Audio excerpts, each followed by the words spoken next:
Hey everyone, I'm Matt Waldman with the Rookie Scouting Portfolio, and this week on the RSP Film Room I have our special guest Alex Brown of Optimum Scouting. And Alex is someone that I had the pleasure of meeting a few times at the Senior Bowl when we were going around and evaluating practices. And Alex is, he's a hard worker and a really astute analyst over at Optimum Scouting. And Alex, it's good to have you. He braved the elements from a storm yesterday, so he's at a friend's house actually doing this. So we really appreciate, his friend giving him some space and Alex taking the extra effort to do this with us. So welcome, and tell us a little bit about what you're, about the work that you do.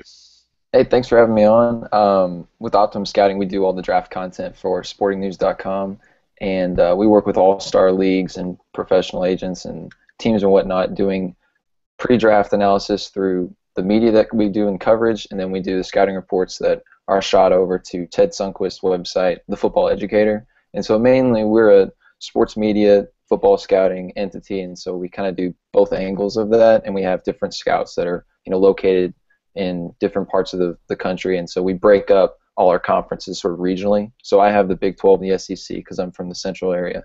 So that's what I do during the season. And then just over the summer, I was working with NFL Network's research team to do their 2015 draft bios. So it's kind of like an all-consuming little process where you're doing both media and scouting. So it's a two-part thing. And as you guys can see, Alex is a sharp guy, and he's a modest guy because it's probably not just that he's in the area, that he's doing Big 12 and SEC scouting right here. So, and there's some pretty heavy hitters that he just mentioned in terms of the work that they do with. So, obviously it's a pleasure to have you on, Alex, and I think that folks are really going to get a lot out of this. So for those of you who are new to this process, I'm a pretty stripped down, laid back guy, so the way we're going to do this is we're going to run the tape. There's going to be some dead air sometimes. There'll be some discussion, back and forth about two players that we're going to profile today. We're going to start off with a running back and then finish up with a defensive end. The running back is the South Dakota State Superman, Zach Zenner, and we're going to watch him against Nebraska from 2013. He's a 6'1", 220-pound guy, kind of in that range, and we'll talk a little bit more about him in the coming moments. And then the next guy is going to be Shane Ray, who is Alex's choice, the defensive end from Missouri, and we'll let Alex talk a little bit about him, to get an intro when we get started with Shane Ray. So let's go ahead, and I'm going to go ahead and share this screen here. We're going to put Zach Zenner up, and I want to make sure that Alex can see the guy that I'm going to share. So let's pull that up. All right. And how are we looking right now? Looking good. Okay, good. All right. So yeah, this game was last year. It's at Nebraska, and one of the reasons that I picked this game, Alex, is I just like the idea of having a smaller school face a bigger school, so you can kind of get a sense for level of competition. You got it. So tell me about, before we get started, talk about that importance of level of competition, even if a guy doesn't have good stats, how that still is something that's worthwhile to watch. The first few years I was working with Optimum Scouting, I had this conference, the Missouri Valley, and I had the Southland, and even when you're breaking down a lot of these small school tapes, like Sam Houston State versus a Stephen F. Austin, you can come away impressed with a few players, and I ended up giving about a handful of draftable grades for some of these small school kids, but found only like one or two of them got drafted. And really, the tough thing is you have to find a guy that just absolutely dominates, and that's what it comes down to. Can you really dominate that level? And then in these showcase games, when you're playing in Nebraska on the road, can you perform at a Division I level? Like, will Nebraska step away and say, we should have recruited this guy? That's the sort of impression you should have after watching a small school guy against a bigger school. And I actually remember seeing South Dakota State a few years ago when I had this conference, and I started taking notes on Zenner, but he was a freshman, so I didn't keep evaluating him. See, that's great, and that's one of the things that we're going to get a chance today, at least, break down some nuts and bolts of whether or not he fits Brown's overriding theme here. Of whether or not he's a guy that Nebraska looks at and goes, "Wow, we should have recruited him." So let's get started. And I'm just going to turn off the sound on this.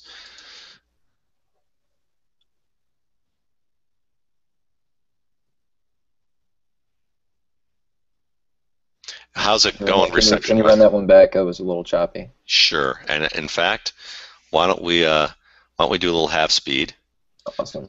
and do that? How's that? Yeah, we just got a straight inside zone here. Yeah. And you can see that backside guard really washing down that. I guess that was a 2. No, Yeah. that's a 1 right there. He just washes him down, and so that's a good read by that back. I mean, he has to stick it up right in there off Yeah. that left guard's gap. Absolutely. Very good read immediately. And you like the pad level at the end here? Kind of Yeah. split and drive. And he Yes. falls forward. Yeah, good backs fall forward, and that's an adage that applies everywhere.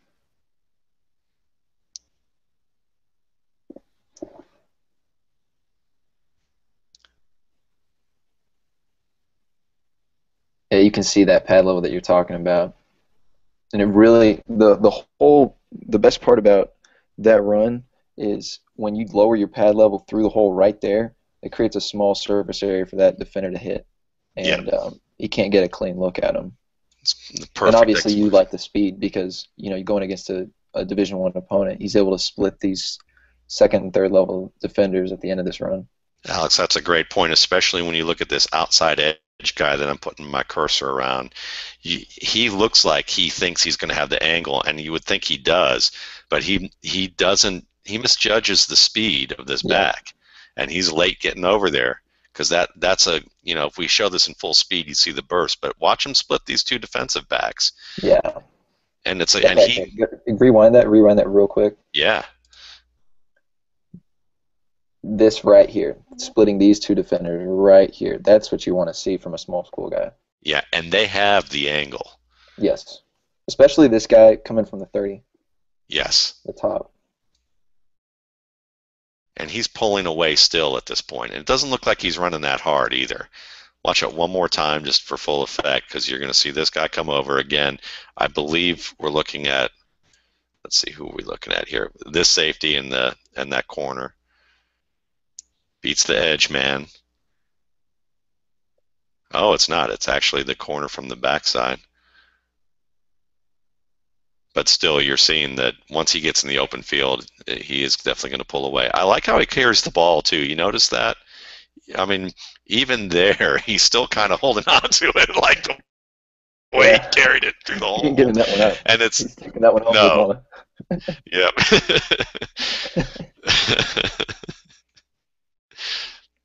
That's his baby right there. Let's see. Yep. All right, so let's see if we can, we'll go full time until we get to the next, all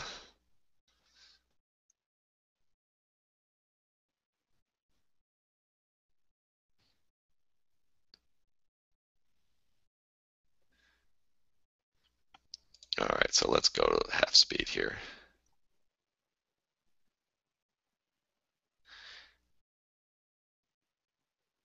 Leg drive. Yes.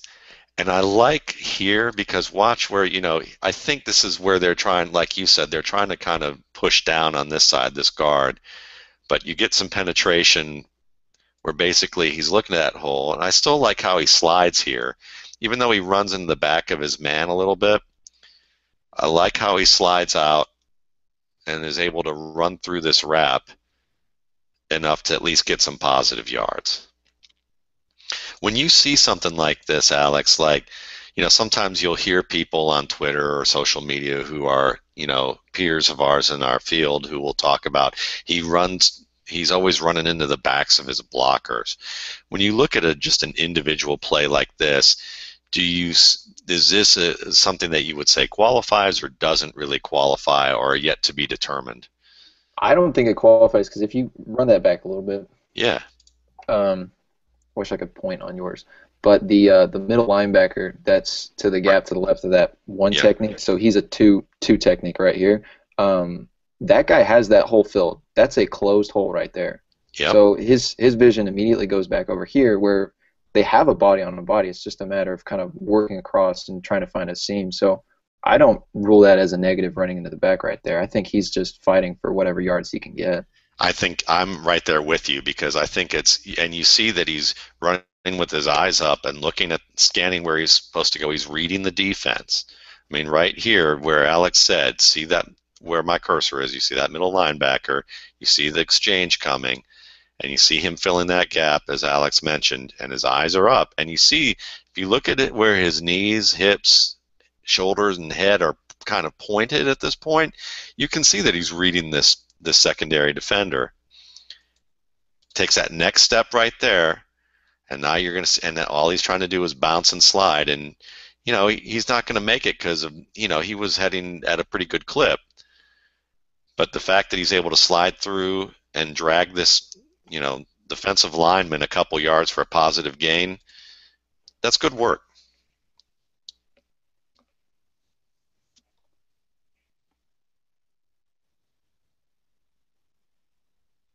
Bounce. Work. You see that shoulder dip at the very end of that to avoid that cornerback's tackle right there? Yeah. That's another thing. Like he's a very slippery guy. He's not necessarily elusive, but he's sure able to avoid direct hits. And I think that's one of the biggest keys in looking at running backs. You don't want a guy that's constantly dishing out punishing hits and taking punishing hits. Yeah. He's not taking those big licks. He's a slippery, like guys who have slippery power. I always used to kind of look at it in that statement. It's like they never give a perfect angle for a defender to hit, or rarely do. Ahmad Bradshaw has that kind of slippery power for a smaller back, even though Zenner's around 220. But you got that little stiff arm to attack, and also attacking first. If you can make contact first and do it from an angle where that defender cannot get a hold of you, like this edge man here where he puts the stiff arm on him first, he's able to turn that corner without having to deal with a lot of contact and get downhill fast. And then that little dip. Right there. Yeah. And you can see that burst. I mean, the burst to get around the corner even is just a nice decision here, because I don't know if this was the intent. Let's see if it was the intent real quick. See the middle linebacker coming through, shooting through the inside here. And I think he was probably going to go inside, or at least look inside. And when he sees that looked like an inside zone, so he was supposed to go off the inside leg of that tackle. Yeah. And he see how he presses that until he's about 2 yards behind that offensive tackle, and then he cuts outside. It's real tempting right here to just immediately bounce to the outside, and then that linebacker, that play side one. Can you go? Yeah. Move your cursor to the left a little bit. Not the guy that filled. So rewind that. This play side linebacker. This guy. No, up. This. Yes, that guy. Yeah. Okay, so if he immediately bounces this outside as soon as he gets the handoff, this guy has an angle to the alley. And so by pressing this inside, he's able to suck this linebacker downhill, and this guy can't make a play. Watch. Yeah, and we're going to see a play later, I believe, with Shane Ray, where you're going to see his angle to the ball carrier and an advanced understanding of how to take an angle. So this is a good thing to watch for now from the running back perspective. So we watch this guy. And this is where he starts to see the fill right here.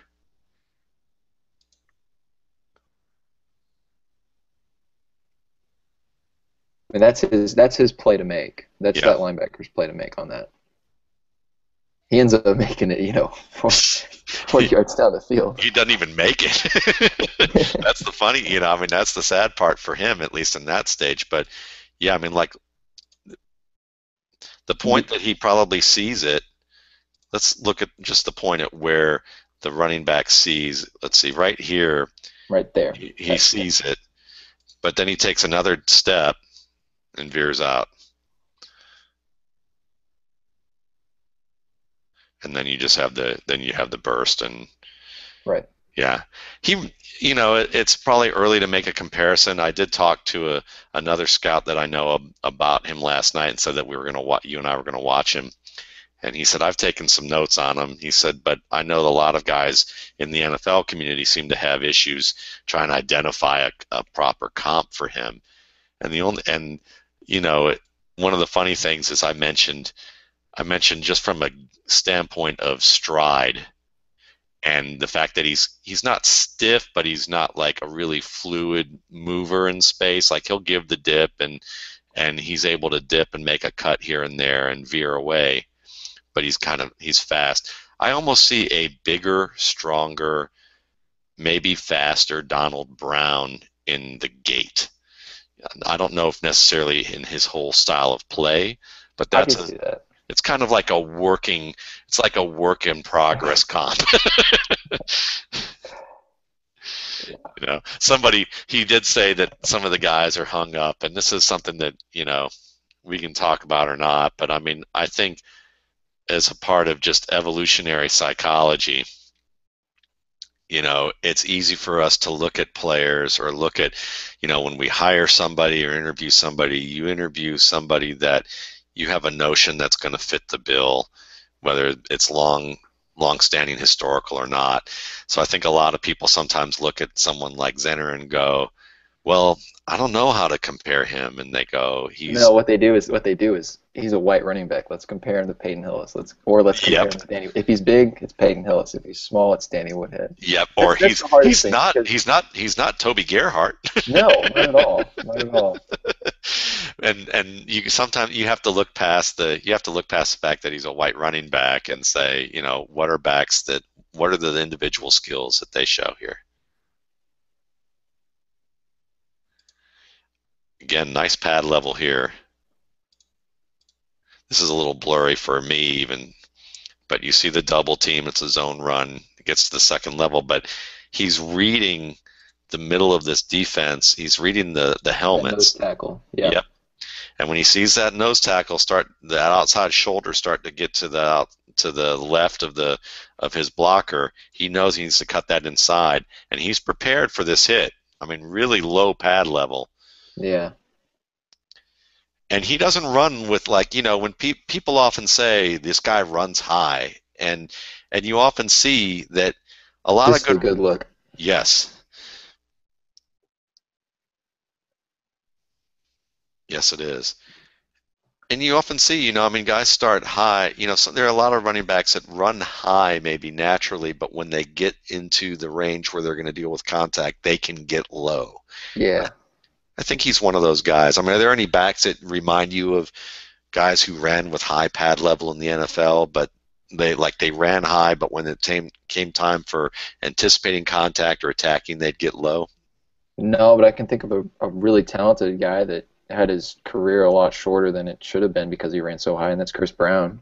Yes, and that's a great example. And he was a guy that oftentimes he kind of hammered his pads down on guys, like he was trying to hammer a nail, and I think that was his problem. But I think Eddie George was an example of a guy who, and Eric Dickerson were guys that could get their pads low when need be, but they also had really nice change of direction. Another underestimated pursuit angle. I mean, he's got more speed than I even expected. Actually, when you said you wanted to watch Zach Zenner, I was like, oh, okay, he's a pretty solid kid. But I'm being completely honest. I haven't seen him in 3 years since his freshman year, I guess. So I mean that's a good example of having that ability to get the edge. Yeah, I picked him up for a reason because I was hoping it'd be a surprise. Because I'll give credit where credit was due. Someone mentioned to my buddy Sigmund Bloom was like, "Have you seen Zach Zenner?" And then about a month ago, Bloom was like, "I saw some of Zach Zenner," and he showed me a highlight, and I said, "Wow, this kid's got some speed." And so I watched this game last week to see if it was worthwhile for us to do, and yeah, I came away surprised too. You can kind of see right there when he gets to past that second level and he's approaching those safeties and defensive backs, how he's kind of processing what he's going to do here. He's not a make you miss type of guy. So, really his best bet is just straight line speed at that point. Yes, yes. You kind of see him gathering and sort of like thinking out his next move. And Yep. that's okay. That's fine. He's just not a natural open field guy. Yeah, I mean, you're talking about the difference between a guy being an Alfred Morris type of runner, and maybe I wouldn't even say that because Alfred has a little more of that, but being a guy who breaks 15 to 20 yard gains and a guy who occasionally will break that 50, 60 yard gain. Yeah, honestly, Alfred Morris isn't a terrible comparison here. That's true. Again, you see that nose tackle work all the way across the formation. That's that read that he's cutting right off of. He's working right off that center's block. Right here. There he comes. Actually, that's the backside guard. Yeah. And you like to see that. You like to see a guy that can kind of process all that information real quick and still stay on a downhill track. Yeah, and it's so important in the NFL because you have guys who have his type of speed who will often try to bounce plays outside because they can here. And then in the NFL setting, they realize pretty quickly, or hopefully do, that they're sometimes going to have to take the 2 to 4 yard gain, or even just get a 1 yard gain or get to the line of scrimmage because of the penetration, and bouncing it's not going to make a lot of sense. Here's another one where the gap's filled, but he just kind of slides out, and it's a small gain. But look at him work to get that extra. He gets a couple yards on this short yardage play. Yeah, that's a 3rd and 1 too. Yeah, so this is an impressive play because you need backs who aren't just going to break the big plays. You really need backs who can make these gains on a regular basis and have the maturity to see that what's going on here in terms of these gaps getting filled and having the patience. Yeah, Nebraska's resetting the line of scrimmage a yard deep. Yeah, and he still gets the gain, just fighting through. He's strong, getting low.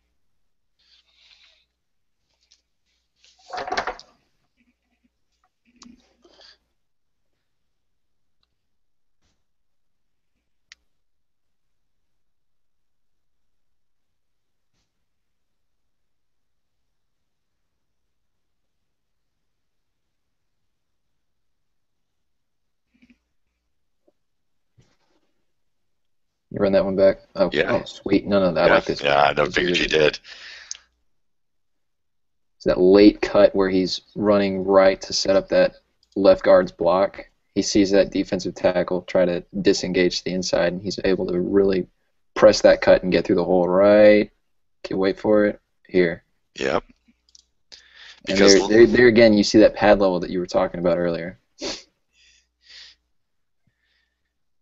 here's the press, because you can see this looks like the bigger hole. And this is oftentimes where a guy without really great vision and patience and understanding of reading what's going on in the second level may try to hit a hole like that because it's the biggest crease in running to that daylight. But he's setting it up, and you see right here is where he gives that little dip inside. You see the tackle, working here, and he's able to read the helmet onto the correct shoulder, and that's where he makes his dip. And then and we saw a similar play of this a few weeks ago, and we were watching Melvin Gordon do a very similar play where Gordon does this and then breaks off to the right side to the flat for like about a 40 or 50 yard gain against LSU. But it was a very similar press and cut.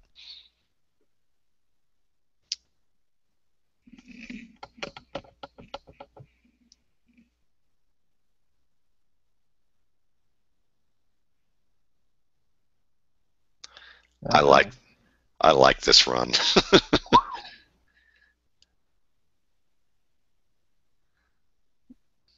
Yeah, this is one of my favorite runs of the day for him. He was dead to rights in this play. Two free defenders right here. Yep. And that's where you see the athleticism really come into play, that short area quickness that's so important for a good back. And he just squeezes through here and then still is able to bend back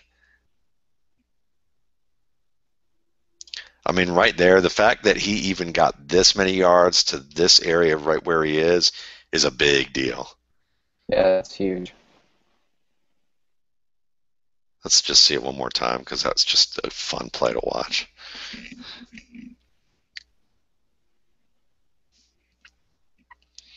These are the plays that a Matt Forte makes on a regular basis and used to do behind a line in Chicago that before it was much improved.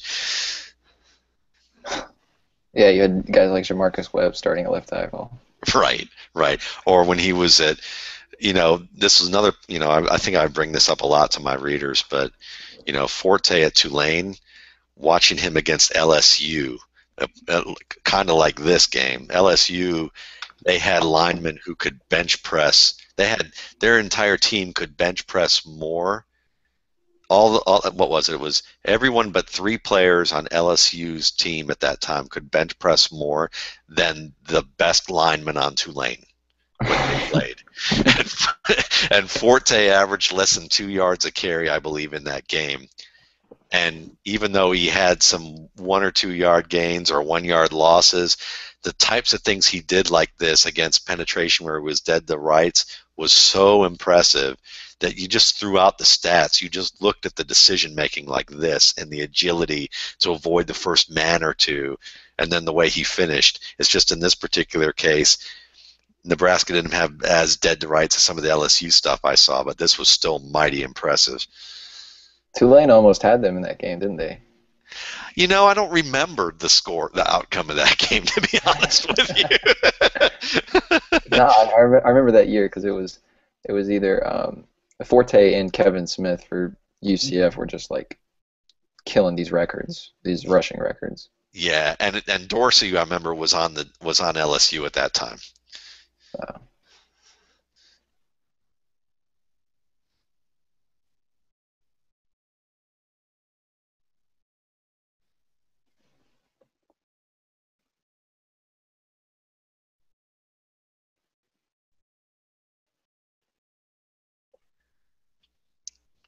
And again, nice job carrying the pile a little bit, pushing it.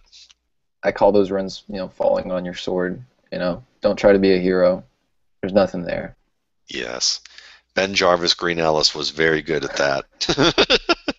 That's why Lawrence Maroney refused to do that, and I think he was a very talented back who just couldn't make those types of decisions. Yeah.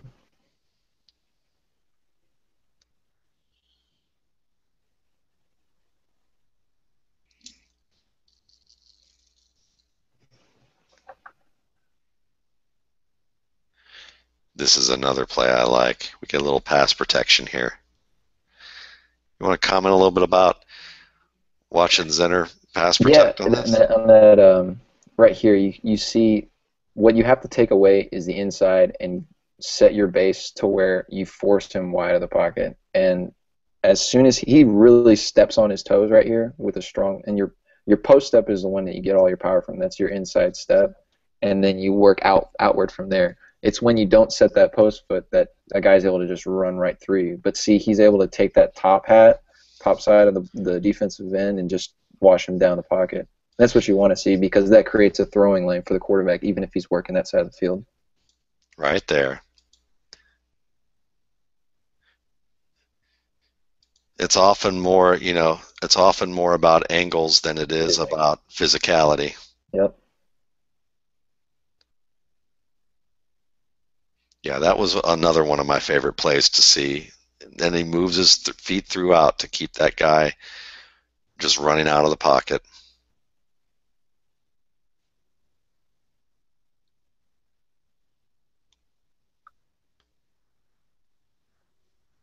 Again, it's a tight crease, nice burst.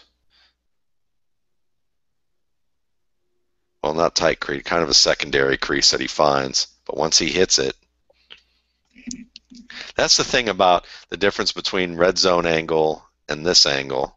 The broadcast angle, you look at this, and because it's from the angle it is, a crease can look tighter than it really is. Like Yeah. once you start to get a little bit more experience of looking at it from different angles, you start to realize that that this is a pretty big wide gap. There, you probably could have fit two of them through here. Yeah. Does a great job getting the second level by that offensive line, too. Yes.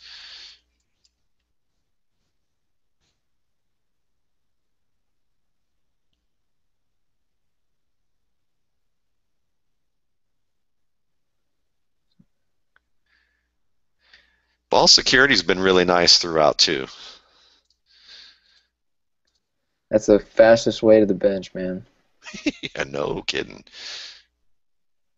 Just ask Bernard Pierce. Yeah. Yep. High and tight too. That's another guy that a scout of that I talked to last night mentioned. He said, I kind of see that Bernard Pierce frame in him. Hey, this is our first reception. Yeah, I think it's the only one, but you know, looks it in, does a fundamentally sound job. Get another blitz pickup. There you Yeah, go. yeah. Now, what do you like about that? Well, You know, a lot of times guys think that cutting means throwing your, just diving out at the calf of your target, but you can really see right here how he throws his outside shoulder through this defender's inside thigh pad, and that really takes away everything from that guy. I mean, he's not going anywhere. yeah. Sure, he didn't get flipped to the ground, but all you need to do is just impede him and stick him at the line of scrimmage. Preach, preach, preach, because that is, yeah, and it's high. I love going high and across, and like you said, punching through that target like that. I mean, he's still standing because he's got nice balance on that particular play. But like you said, he renders him immobile through the part of the play that's going to matter.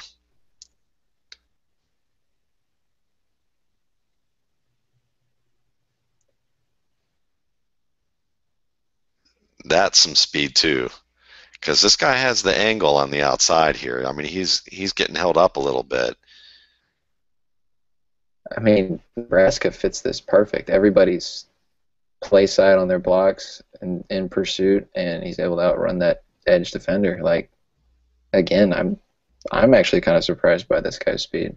Yeah, yeah.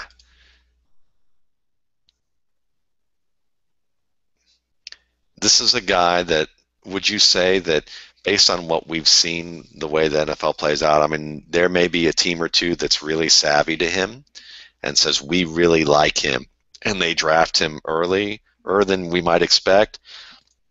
But I think we can all look at this and say he's small school, and they might look at this and go, he's a kind of a later round guy who could end up surprising.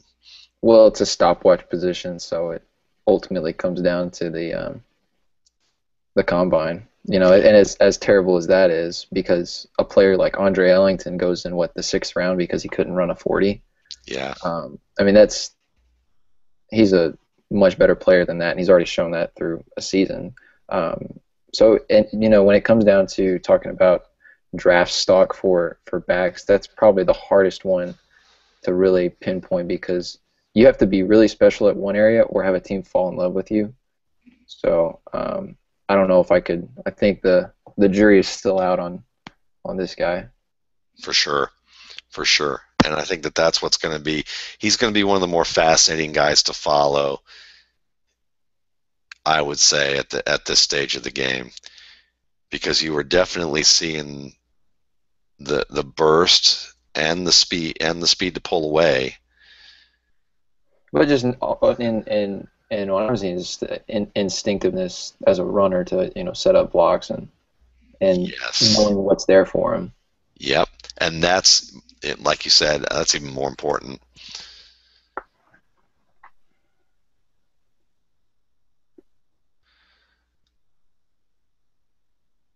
So that's Zenner. Any parting thoughts on Zenner? The next great white running back.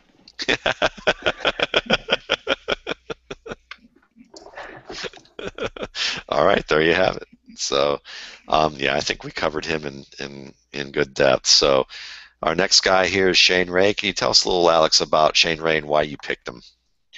Yeah, Shane Ray actually is a guy that has NFL bloodlines. His dad was Warren Powers. He was a defensive lineman back in the '80s for the Vikings. But really, the thing that jumps out with Ray is just his first step quickness and just the explosiveness he's able to rush the passer with.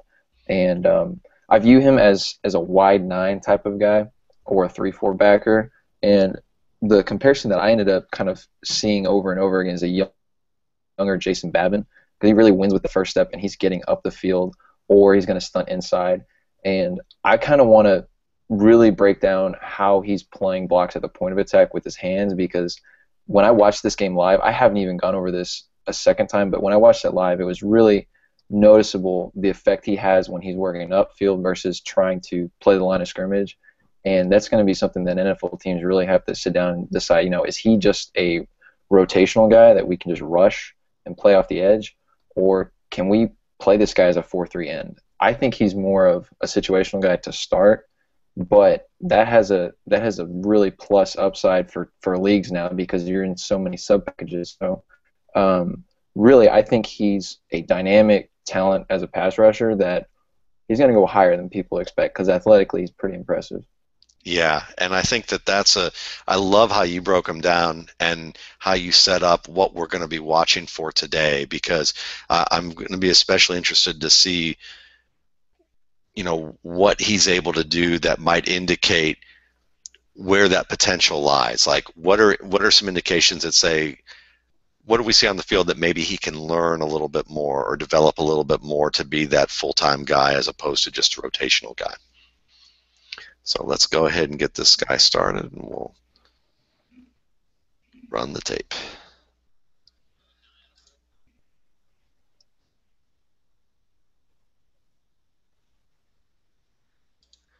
And that's that angle I was actually talking about earlier in the Zenner game. Yeah.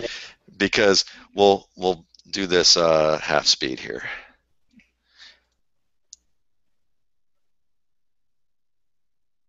You see him get through the inside, and you have this lead blocker here, and it would seem that you might see him try and run down the line a little bit more in a way. He's a little flatter down the line. Yeah, normally you'd like to see a guy work straight down the line of scrimmage, but with his closing beat, he can make that play, and that's pretty impressive. Can you go back real quick? I want to point something out, because as soon as he's allowed up the field, he gets to heel depth right behind that offensive lineman, and watch this step right here. That's where he's breaking down, because he's eyes are locating the football versus just running himself out of the play, and that's what you want to see. You want to see a guy that can locate the ball even when he's unblocked or versus the run, and able to immediately click into a pursuit angle right there.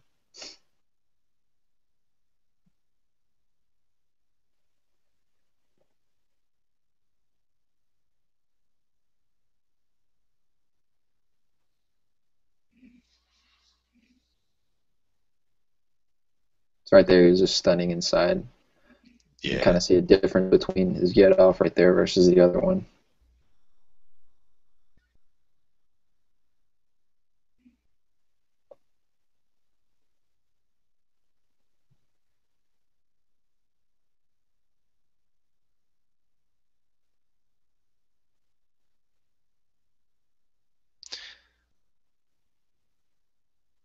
Anything worth talking about his movement when he comes through on this side in terms of how he sets his base and how he's moving laterally?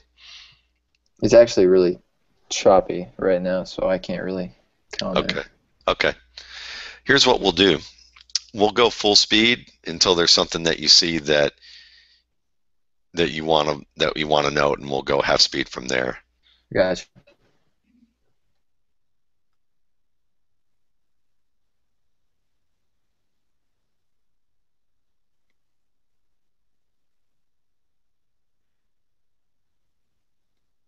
Can you rewind that real quick? Yeah, okay. Absolutely. This is good. This is good. Right, okay. Yeah. And I'll do it half speed for you. Want that? Yeah. All right.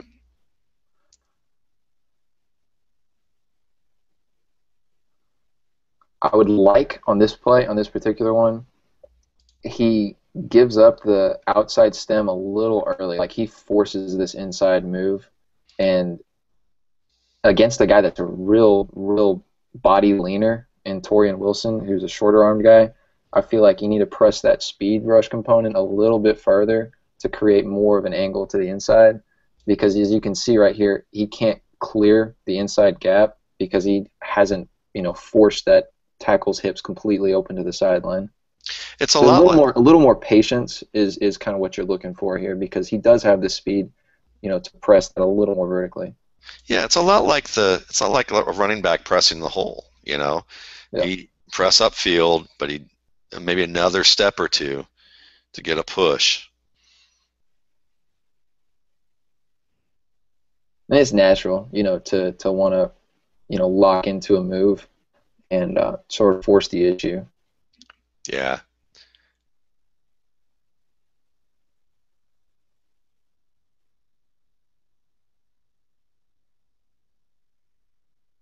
See that there's an example of him getting a little bit exposed. I mean, it's not an exposed run, but that initial pursuit angle, I like how he breaks down again at heel depth and then he relocates, but he takes too aggressive an angle right here, and you need to really run down that line of scrimmage, right away to make this play as a 2 yard gain, a 1 yard gain. Whereas he takes a few false steps in the pursuit right there, and then he's forced to adjust his angle. Where let's freeze the point where you feel like he needs to be a little straighter from the get-go. Yeah, I'll show you. Right here. Okay, so he's going to take 2, 3 steps downhill, and then he has to reset back up the field. So right there. Yeah. He didn't Whereas, anticipate. if he works straight down that, if he gets back and works straight down that line of scrimmage, as soon as he gets to heel depth, he's got a chance to make that play 2 Like yards down the field. Right here, he needs to take a path right at that slot receiver. Okay. Like this guy right here. Yes, Yep. exactly. So, and that's something that he needs to be able to read right away and see. And that's a really good. Let's watch that. Let's just show that again for everybody, because I think that what you're stating is so good, but it's something that maybe folks may not be familiar with seeing, because right there, once he diagnoses, as Alex said, that where the run's going to be, he needs to make a sharper break downhill. But on the flip side, I will note this. As you see that safety that's coming down the alley right here, is that a linebacker or is that a safety? Looks like might This be alley defender right here, if he's not contained right here, if he's supposed to have that 6 gap inside, he's doing his job by spilling it to the outside. So that's another area where you can't make a full-on judgment on a play because you don't exactly know what the scheme is. So if he's spill, then that's what he's supposed to do, and that's not his play to make. But if we're talking purely pursuit angles, that's what I would have done. Very good point, because again, you need to make sure that you're not so aggressive that you're allowing a cutback. Exactly. And oftentimes when we see, great cutback runs, it's because defenses are too aggressive at the line of scrimmage. And really, when it comes down to this play in particular, the linebacker doesn't get off the block. Cornerback is, blocked 6 yards down the field. So there's your real force defender. So again, I mean, it's nitpicking, but when you're talking pursuit angles, it's definitely important to kind of realize what you can and can't make as a player. So what do you think about his release here? I think right here you're able to really see that get off and the ability to sort of lock out to create that separation as a rusher, but you're also able to see a little bit of tightness in the hips because you'd like to see him be able to plant that outside step and sort of bend back inside to make that play, and he slides off of that when he plants that outside foot. And I think it kind of comes down to he's a little bit high cut as an athlete. Like he's got those long legs in addition to those long arms, so it's more area that he has to bend and really get low. And so that's kind of what I see there because you're able to really work up the field and beat that tackle off the snap, but he kind of loses his footing at the end of this. Is there anything that a defender can do to get better and more flexible in the hips like this?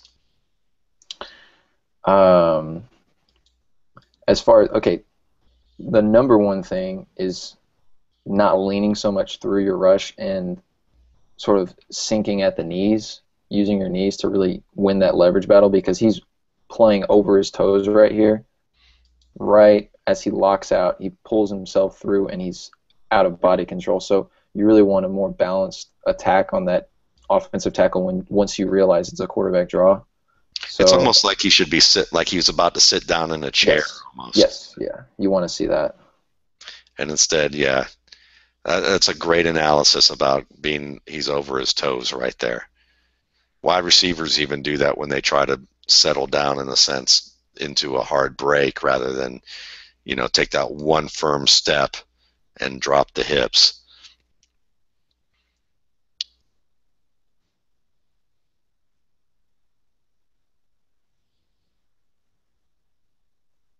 This is great right here. I don't Why? exactly like how much he absorbs the contact with his upper half, and how I'd much rather see him bend at the knees again, and you kind of see that lower half stiffness when he's playing this block, but he's able to play that outside shoulder of the blocker, really dig his feet in the ground, and press that inside for his help defender. Like that's a great job of fitting against the run. Yeah, and that's selfless play. Mm-hmm. And I think that's what a lot of times the casual observer will miss is that defense, that playing football is a team sport. I mean, Yeah, I know that sounds sarcastic, but in a sense it is. Sometimes we forget that. and on that play too, when you see him taking that contact from that blocker, so right here, that's a good look.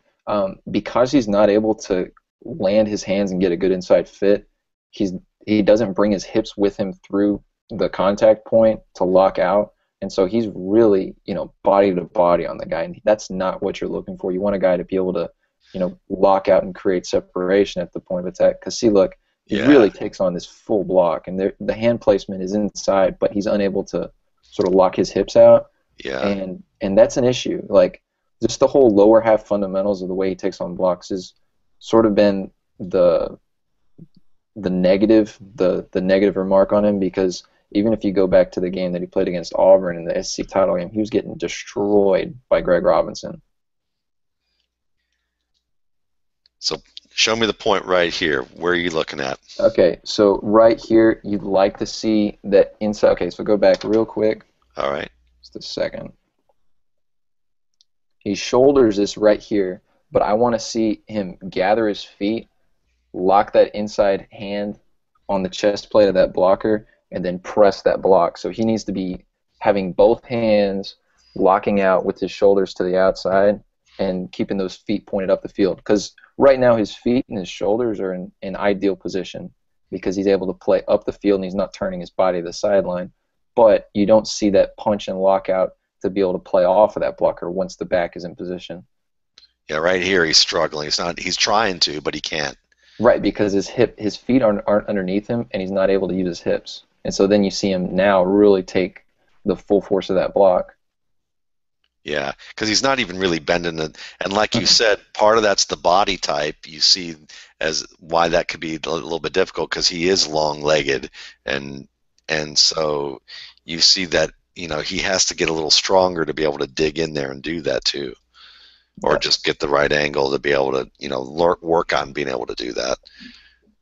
Thankfully, you have enough natural body strength to sort of hold your ground, and he's playing the line of scrimmage, so there wasn't any push there. That's still a positive play, but it's just the overall fundamentals is kind of what we're picking at. Yeah, because again, it's a positive play here, but sometimes you're looking to watch. Um, you're projecting for what can happen in the NFL, correct? Yeah, he's not going to go against a 6'3", 305 off left tackle. He's going to be going against a 6'6", 315-pounder. Yeah. That's a great backside play, and you can kind of you really get a good sense of his closing speed as 'Cause it's soon as this back tries to bounce it to the opposite side of the field. I mean, he's clicking and closing right here. took 3 steps and he's wrapped him. Yeah. And that's the thing you can't teach, just burst, explosiveness.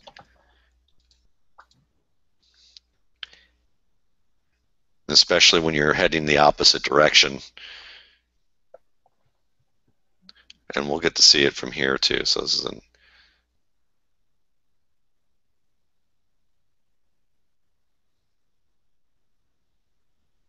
maybe not as well as we'd like, but he closes well, yeah.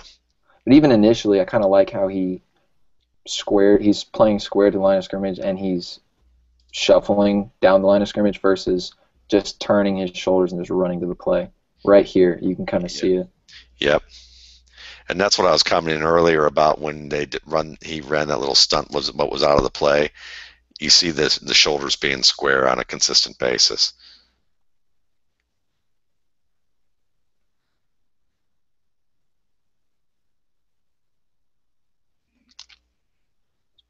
And I think that's why his best fit is as a 3-4 outside backer, because he does know how to play with the right, angles on the edge, and he needs to be from a widened angle so he can take advantage of that speed. See, there he's just really unimaginative. I mean, he doesn't sell an inside or an outside. He just runs straight up the field and kind of, telegraphs his move to the offensive tackle, who's cheating to the outside to begin with. Again, Yeah. you have to understand that, you gotta sell something. You gotta give him something to bite on. And it's interesting here because, like you said, he cheats, but like right here, I think he realizes that the tackle has an angle, and if he keeps going further outside, he's going to run behind the quarterback. So he's already kind of given up at this stage to try and go back in, but it's too early. No. And yeah. At the same time, when you watch defensive end, you watch edge rushers in general, there's going to be a lot of wins. There's going to be a lot of losses coupled with some Yes. big wins. So how do you keep that in perspective when you're watching a guy like this, so that because I would imagine when you're watching all defensive ends, you start to see that as a pattern. But I've kind of found it helpful to sort of chart both the technique that they're lined up at. Are they lined up to the outside shade as a 7? Are they widened as a 9? Are they playing head up on the tackle? And then, what moves are they throwing at a guy? Are they setting up their moves? How do they vary their rush from snap to snap? And so then you kind of build more of a resume versus just pinpointing one and then, saying, oh, he can win with a spin move to the inside, so that's always going to be a plus. That move's not always there, but you like to see, when guys can, switch things up and really throw, a handful of moves at a guy. So I think it comes down to, having a good sample size to look at, to be honest. makes sense. It's all about the contexts.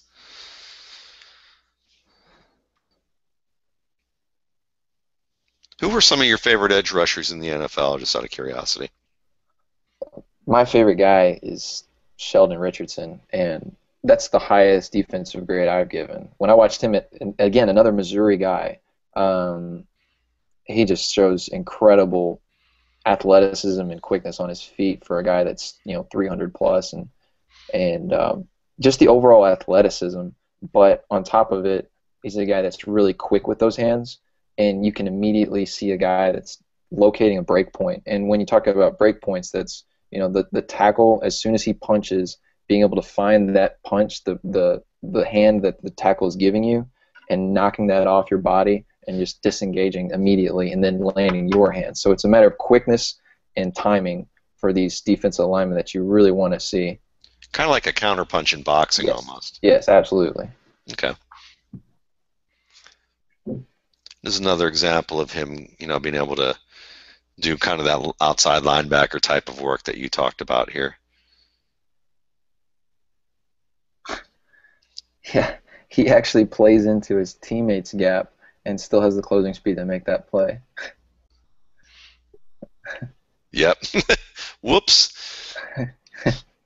Oh no, it's okay, guys. I got this. Yep.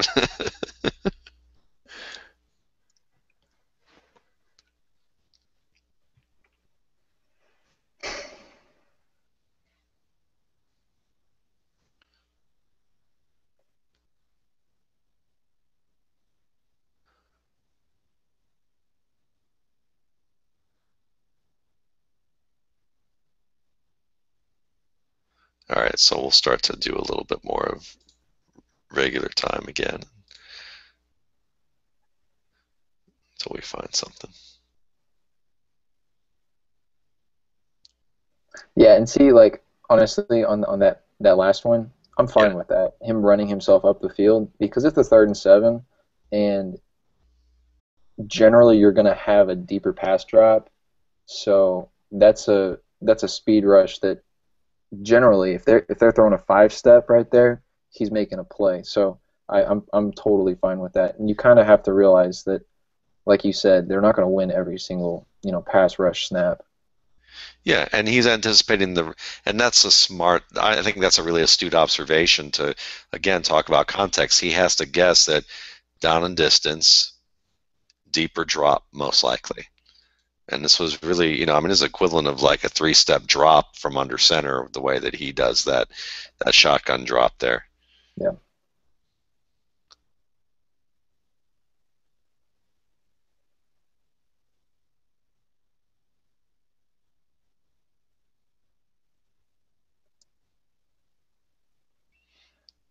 Okay, that one chopped out for me. Can you run that half speed? You betcha. I'm gonna get another TFL, and that's the that's the best part about a guy having this kind of closing speed, because these are game changing plays where it puts them behind the sticks.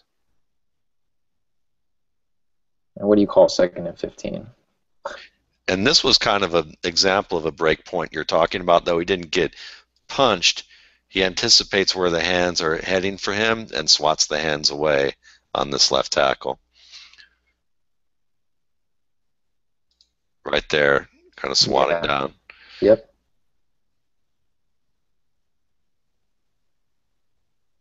And I like how he kind of stays in front of the guy when he's trying to make the wrap here, because he gets the arm, and it would have been easy for him to kind of trail off, like you see a lot of defensive backs do, and kind of end up behind, but he works back to get around and in front to get that front shoulder. You talk about when you're in that open field tackling situation, you want to work through the V of the neck, so you want to work through. So for what he's looking at, that right shoulder of the ball carrier, you want to run right through that to the sideline and get your head across. See right there, how he's working his head across the body of that ball carrier. It's always fun to watch and talk about how much technique there really is when it comes to each position. You know what It's I mean? crazy, man. Because people go, oh, he's just big, strong, and fast. And you're just like, yeah, but he's also really knowledgeable about there's a lot of little battles going on here and little technique points that they're all trying to have happen. This was Yeah. another 3rd and 12, just like what you talked about, shorter drop. And this, again, goes to show you what the offense is thinking here. 3rd and 12, well, they might be anticipating deep drops because these are guys who love to come off the edge and get around the side. Let's keep it short and make a short, quick pass to counter some of that. When you're talking about quarterbacks and um, the term he locked his feet into a throw, locked Yeah, his feet into a decision.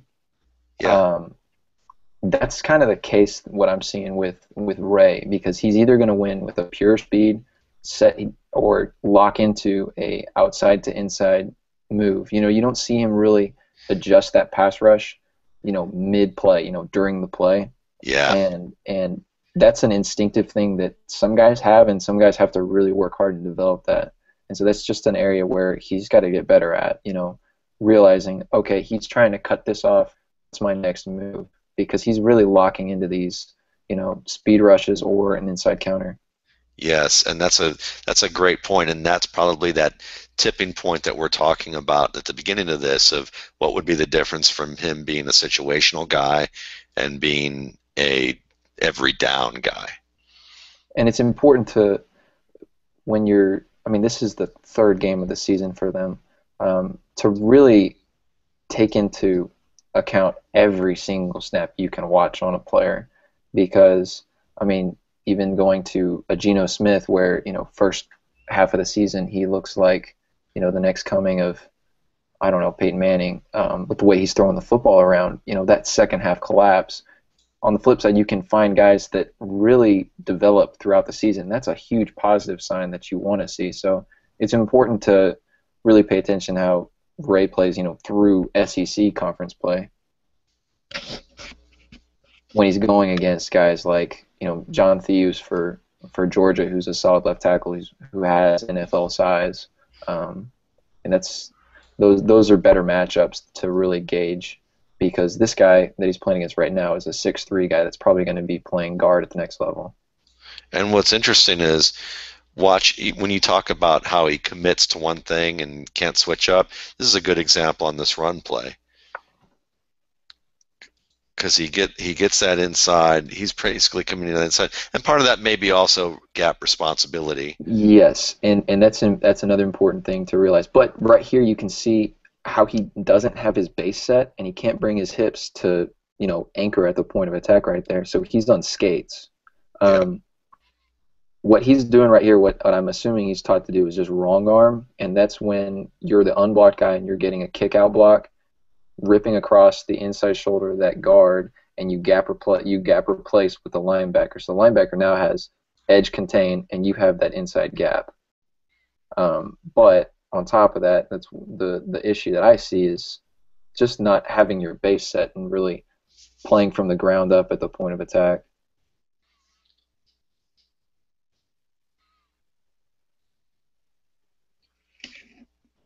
Leverage is such an important part of this game, and so for almost every position in so many ways. Yeah.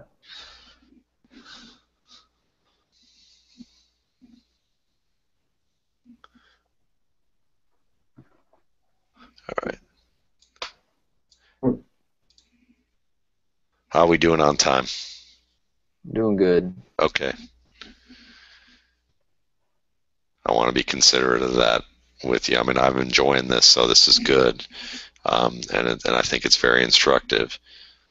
I think you really see his quickness on that last play, how he's able to just win to the inside. I mean, he can just put that first step in the ground and then work to the inside so quickly. And that's probably his best fit. Again, playing him wide, being able to stunt him around, and you can kind of see that initial quickness right here. I think it's this next play coming up.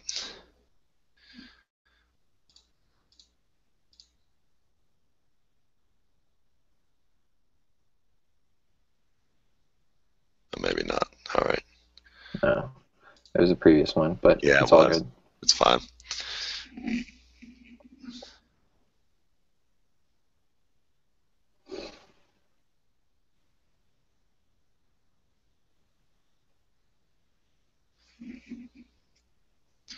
Are there any 2 or 3 basic moves that you feel like an edge player has to have, or that you feel are like really optimal moves, or does it depend specifically on the style that player has that's the best fit for him? It depends on the body type and the style. I don't want to put them all in a box, because everybody's kind of got their own, signature as a rusher. So, Good. Oakman, I'd much rather see him play, more through the blocker and really lock out and play with power. But, I'm not going to be asking him to do a bunch of spin moves. Right. That's great.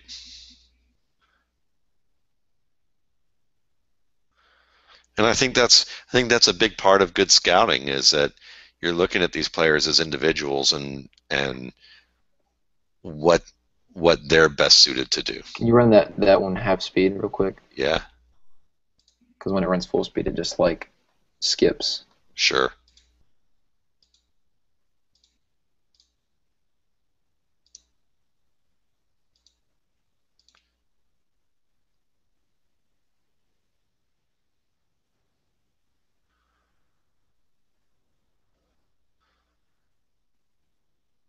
Again, you kind of see that gap replacement and closing down that inside gap. He understands. He sees the play develop, and you really see instincts in terms of finding the football, knowing where he needs to be. It's just a matter of point of attack stuff and playing blockers. That's kind of been the sticking point with me because athletically he definitely has what you look for at that position.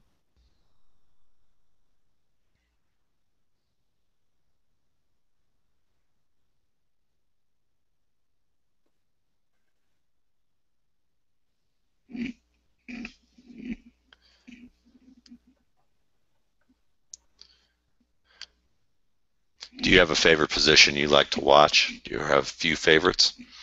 Um, obviously the one that you spend the most time on is quarterbacks, just because of the nature of the position. Um, I really like watching receivers, and I really like watching linebackers because those are the two positions that I played when I was playing football in high school.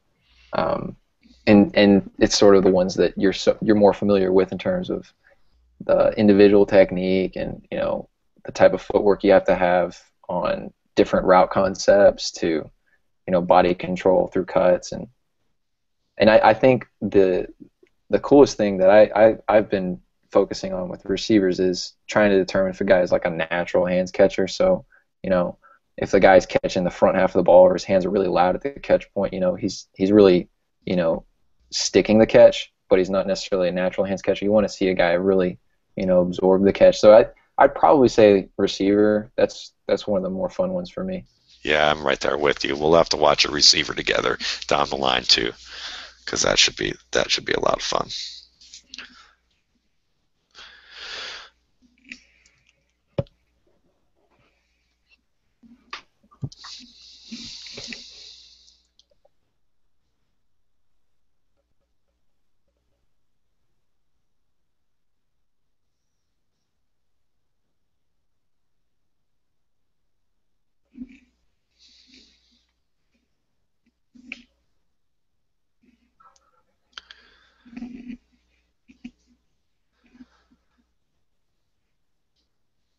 As far as like a projection for a player like Ray, I think you're talking about a day two type of guy right now because he does have that situational ability as a pass rusher right away with his initial quickness and first step. You can see right here where he's able to win with just straight speed and finally land one on the quarterback. It's all about that get off on this one. He's at the top of the drop and he's 4 yards in depth. That's really the edge kind of quickness you're looking for. And talk more about his bend in his toes again, even if it's not working out as well as you'd like.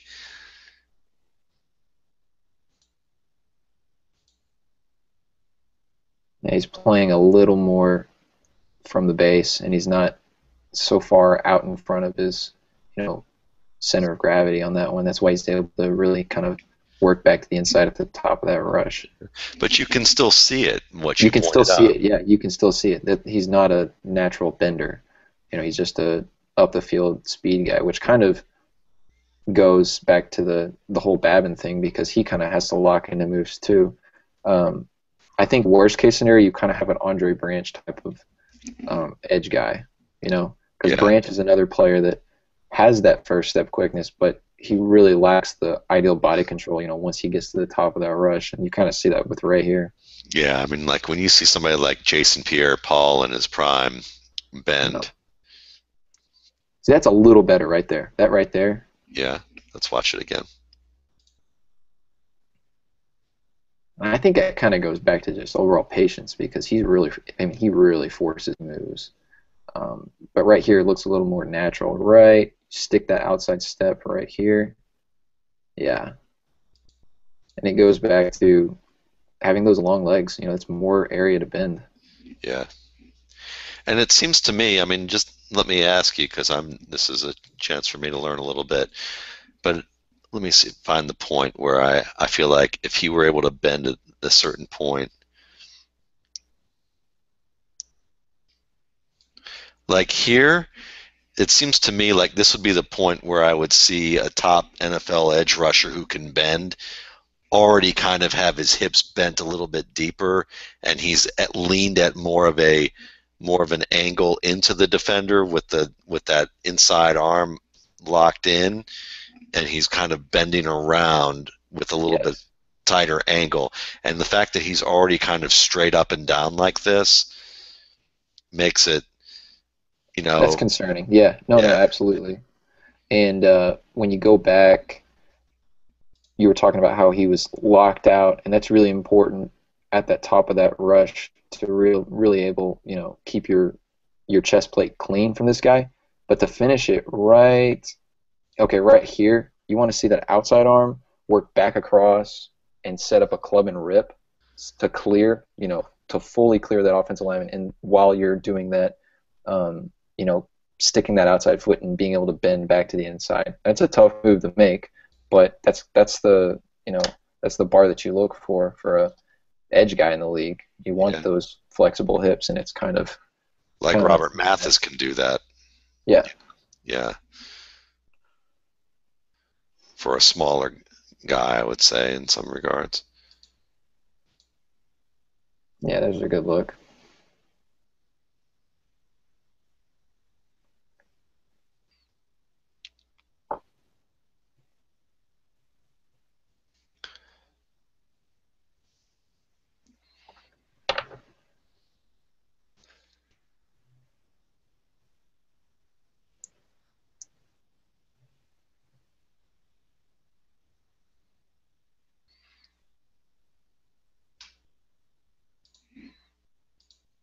And we'll speed this up a little bit until we find something that looks worthwhile to catch.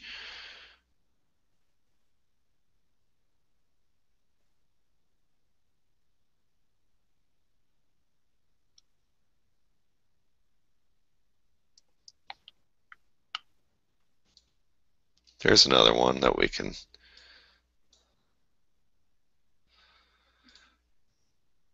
probably very similar to the last play.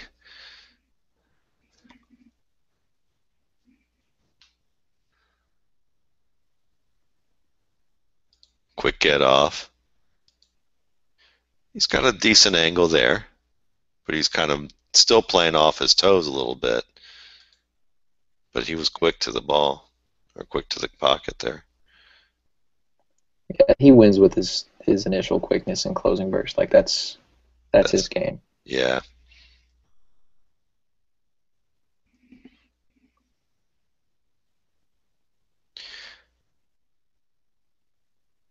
And being a 240, 245 pound guy, you know, standing up at linebacker is going to be helpful for him. yeah. So who are teams other than say like the Steelers? Would the Eagles be an example of a team too that you would see? Who are teams that you would look at and say Ray might not be a team that these are teams. What teams would you see wanting to interview Ray and look at him? I know that you'd say the easy answer is most 3-4 teams. Would Yeah, at least do their due diligence on him. it's with Kansas City, they're going to be losing Justin Houston, and they're working D Ford into the rotation next year, so they just slide in and start. Yeah, that wouldn't be a terrible fit having D Ford and Shane Ray as a rotation on the end, opposite of Tom Bahali, or even a team like the Browns with what they're doing, and Kruger's a little bit older, so you know I like it when teams that already have established rushers or players at position still just load up, because you don't know when a guy's going to get injured. It's really important to be able to have those guys on your roster, once their contracts run up. So I I hate it when people just immediately say, well, they're losing, a starter caliber player, so they're just going to go replace him in the draft, and it doesn't really work that way. I No. mean, even with San Francisco, Aldon Smith being suspended, they wound up starting Dan Skuta over Corey Lemois because he's a guy that's kind of been in that system for an extra year or two. So it really, you have to take into account how teams want to develop at different positions. So tell me a little bit about you saw Justin Houston. So talk about Justin Houston and contrast him with Shane Ray, since you talked about fits in general.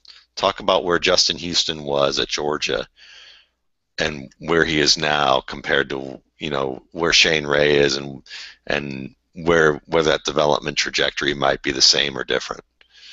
You know, I don't watch a ton of tape on the NFL, so I can't speak to what he is now. Okay. But at Georgia, he was a bigger guy than Shane Ray, and the biggest thing that stood out with him is just how versatile he's been.